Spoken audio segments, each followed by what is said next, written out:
বক্তব্য শুনতে আমাদের ভালো লাগে, আমল করতে ভালো লাগে না। বক্তব্যটা শেষেই সিগারেট ধরায়, আছে না নাই? মাহফিল শেষেই বিড়ি ধরায়, কয় চমৎকার ওয়াজ করছে হুজুরে।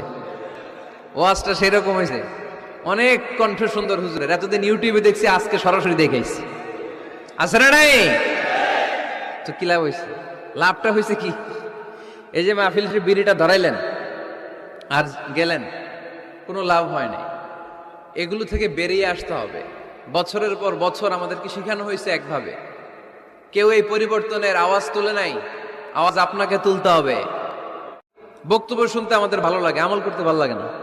বক্তব্যটা শেষেই সিগারেট ধরায়, আছে না নাই? মাহফিল শেষেই বিড়ি ধরায়, কয় চমৎকার ওয়াজ করছে হুজুরে। ওয়াজটা সেরকম হয়েছে, অনেক কণ্ঠ সুন্দর হুজুরের। এতদিন ইউটিউবে দেখছি, আজকে সরাসরি দেখাইছি, আছে না নাই? তো কি লাভ হয়েছে? লাভটা হয়েছে কি? এই যে মাহফিল